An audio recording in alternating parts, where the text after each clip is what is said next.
दोस्तों आज हम आपको पाकिस्तान से लेकर बलूचिस्तान में चल रहे विद्रोह के बारे में जानकारी देने वाले हैं। आखिर क्यों बलूचिस्तान खुद को पाकिस्तान का हिस्सा नहीं मानता है?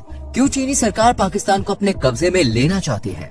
इतने सारे चीनी जवान मरने के बाद भी क्यों चीनी सरकार कोई बड़ा कदम नहीं उठा पा रही है? क्यों बलूचिस्तान में लोग को अगवा कर उनका दिल निकाल लिया गया? अनंतनाग एनकाउंटर के बाद अब पीओके में क्या कोहराम देखने को मिलेगा? क्या इसमें भारतीय सेना भी शामिल है? इससे भारत का क्या फायदा होगा? अगर आप नहीं जानते तो चलिए आज इस मिस्टीरियस वीडियो के अनसुलझे राज से पर्दा हटाते हैं। So let's start. खबरों की माने तो हर तरफ बस एक ही चीज दोस्तों सुनाई दे रही है कि पीओके में कुछ बड़ा होने वाला है और ये ऐसी जंग होगी जिसे रोकना नामुमकिन होगा। इस बड़े युद्ध में न सिर्फ पाकिस्तानी लोग भारत के साथ हैं बल्कि बलूचिस्तान के लोग भी भारत से गुहार लगाते हुए नजर आ रहे हैं। पाकिस्तान का SSG यानी कि स्पेशल सर्विस ग्रुप और पाकिस्तान के बैड फोर्स यानी कि बॉर्डर एक्शन टीम लगातार आतंकियों को भारत के अंदर घुसने की कोशिश में लगी हुई है। आपने बहुत सी तस्वीरों में देखा होगा कि गिलगित पाकिस्तान पाक ऑक्यूपाइड का एक बड़ा हिस्सा है जिसके ज्यादातर लोग सड़कों पर उतर आए हैं और मांग कर रहे हैं कि हमें भारत की सरजमीन पर पहुंचा दिया जाए। हैरानी की बात तो यह है कि पाकिस्तान के लोग ही पाकिस्तानी सरकार के रख रखाव और उनकी आर्मी से तंग आ चुके हैं। देखा जाए तो इसे भारत की सेना आसानी से पीओके के अंदर एंटर कर सकती है। पाकिस्तान का एक हिस्सा ऐसा भी है जहां किसी भी वक्त युद्ध का डंका बज सकता है। इस हिस्से के बहुत से रखवाले हैं जिन्होंने इस हिस्से की कमान अपने हाथों में ले रखी है। जैसे इसका फ्रंट साइड अफगानिस्तान के तालिबान ने संभाल रखा है और वहीं इसका दूसरा फ्रंट पाकिस्तान के टिहरी के अंदर तालिबानी पाकिस्तान नाम की तालिबानी समर्थित एक स्पेशल टीम ने संभाल रखा है और वहीं इसका तीसरा हिस्सा पाकिस्तान के गिलगित लोगों के हाथ में है और चौथा फ्रंट जो है वो है बलूचिस्तान। बलूचिस्तान इस टाइम दोस्तों अगर पाकिस्तान के खिलाफ कुछ मुहिम चलाता है या फिर अगर कोई सख्त कदम उठाता है तो इसका सीधा फायदा हिंदुस्तान को ही हो सकता है क्योंकि इससे हिंदुस्तान के पास पीओके हिस्सा आ जाएगा। क्या आप जानते हैं दोस्तों आखिर क्यों बलूचिस्तान अपने ही देश के खिलाफ है? अगर नहीं तो चलिए फिर हम आपको बताते हैं, लेकिन इस राज को जानने से पहले जल्दी से हमारे वीडियो को लाइक शेयर और चैनल को सब्सक्राइब कीजिए। ये पाकिस्तान का दोस्तों एक ऐसा प्रांत है जिस पर बेरहमी की सारी हदें पार हो चुकी है। बलूचिस्तान पाकिस्तान की सेना के जुल्म से तंग आ चुका है। यहाँ पर इतना बुरा हाल है कि आज के मौजूदा हालात जानने के लिए मीडिया को भी यहाँ नहीं जाने दिया जाता है। बलूचिस्तान ईरान और अफगानिस्तान सीमा से लगा पाकिस्तान का एक प्रांत है। यहाँ एक साल से नहीं बल्कि दोस्तों सालों से हिंसा की आग दहकती चली आ रही है और अब तो कुछ ऐसे आसार नजर आ रहे हैं कि ये भड़क रही आग जल्द ही ज्वालामुखी बनकर फूटने वाली है क्योंकि बलूचिस्तान के करीब 40,000 लोगों को जबरदस्ती पकड़ कर ले जाया गया है। न तो यहाँ के लोगों को इनकी कुछ खैर खबर है और न ही लोगों के घर वाले जानते हैं कि ये लोग कहाँ हैं और वापस आएंगे भी या नहीं। पाकिस्तानी सेना ने न सिर्फ आदमियों को अगवा किया है बल्कि इनमें बच्चे और औरतें भी शामिल हैं। यहाँ तक कि दोस्तों पाकिस्तानी सेना का दिल इतना कट्टर है कि इन्होंने एक 7 दिन की बच्ची को भी अपना शिकार बना लिया।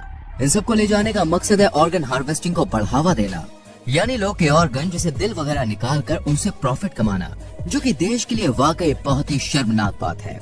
ये लोग बलूचिस्तान के लोगों को पकड़कर उनके दिल गुर्दे निकाल कर बेच रहे हैं और इस बात से पर्दा तो तब हटा जब लोगों ने इन डेड बॉडीज को देखा। ये कोई आम बात नहीं थी इसलिए लोगों ने इसका विरोध किया, पर ये सिलसिला दोस्तों नहीं रुका बल्कि ये देख तो इन लोगों ने डेड बॉडीज को देना ही बंद कर दिया और खुद ही इन लाशों को कब्रिस्तान में ले गए और ऐसे डालकर उनका नाम और निशान मिटा दिया। ये सब देखकर भी पाकिस्तानी सरकार खामोश बैठी है जबकि उसी के देश के एक हिस्से में ये सब घटनाएं तेजी से जोर पकड़ रही हैं। मुल्तान के एक हॉस्पिटल की छत पर 500 से ज्यादा लोगों की लाशें पाई गई थी जिनमें बच्चे आदमी महिलाएं सभी शामिल थे और देखा गया कि इनके साथ भी वही दरिंदगी दिखाई गई है और इनके सीने को चीर कर इनके दिल गुर्दे सब निकाल लिए गए। इन सब के पीछे कोई और नहीं बल्कि पाकिस्तान की आर्मी ही है। सोचने वाली बात तो ये है कि आखिर पाकिस्तान की सरकार ये सब क्यों सहन कर रही है? वैसे देखा जाए तो पाकिस्तान के रोड पर आने वाले हालात से तो हर कोई वाकिफ है। ऐसे में जब ये देश अपने ही लोगों का पेट नहीं भर सकता तो ये बलूचिस्तान को कैसे कंट्रोल में ला सकता है? कैसे यहाँ के लोग को जुल्म और सितम की बेड़ियों से रिहा कर सकता है? इसलिए ये सब तमाशा पाकिस्तानी सरकार चुपचाप देख रही है। अभी तक तो लोग फिर भी बर्दाश्त कर रहे थे, लेकिन दोस्तों इन पर कहर तो तब टूटा जब चीनी सरकार भी इसका हिस्सा बन गई, जिसके बाद तो पाकिस्तानी सेना को बलूचिस्तान के लोगों पर अत्याचार करने का जैसे मानो कोई लाइसेंस मिल गया। बलूचिस्तान की जमीन में कुछ ऐसा खजाना शामिल है जिसका फायदा पाकिस्तान की जगह दूसरे देश उठाते हुए नजर आ रहे हैं। आपको बता दें कि बलूचिस्तान की जमीन के नीचे भारी मात्रा में यूरेनियम, सोना, तांबा, पेट्रोल, प्राकृतिक गैस और भी बहुत से खनिज पाए जाते हैं। इसके अलावा भी पाकिस्तान की नजर रेकोर्डिक माइन पर जमी हुई है। क्योंकि इस खान को दुनिया की सबसे बड़ी तांबे की खान माना जाता है। ऐसा बताया जाता है कि इस खान में करीब 40 टन सोना छुपा हुआ है, यानी आज के जमाने में सोने की कीमत $2 ट्रिलियन है। इससे आप अंदाजा लगा सकते हैं कि पाकिस्तान को इससे कितना फायदा हो सकता है। न सिर्फ पाकिस्तान इससे अपनी डगमगाती सरजमीन और आर्थिक व्यवस्था को मदद पहुंचा सकता है, बल्कि चीन के साथ मिलकर भी अपने देश को मजबूत अर्थव्यवस्था वाला देश बना सकता है। चीन भी दोस्तों इसी ताक में लगा हुआ है, तभी तो आए दिन चीन पाकिस्तान पर अपनी मेहरबानी और रहमदिली दिखाता हुआ नजर आता है। लेकिन बलूचिस्तान इन दो देशों का ये मंसूबा कभी भी कामयाब नहीं होने देना चाहता, इसलिए वो लगातार इसका विरोध करता है। बल्कि बलूचिस्तान तो खुलेआम ये तक कहता है कि चीन और पाकिस्तान चाहते ही नहीं है कि बलूचिस्तान में हम लोग रहें, इसलिए ये लोग हमें मारकर अपना कब्जा यहाँ जमाना चाहते हैं।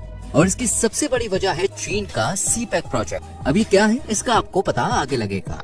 चलिए थोड़ा सा पहले बलूचिस्तान यानी कि जुल्म सितम सहने वाले प्रांत के इतिहास में झांक लेते हैं और जानने की कोशिश करते हैं कि शुरू से ही बलूचिस्तान और पाकिस्तान के बीच ये तनातनी क्यों चल रही है।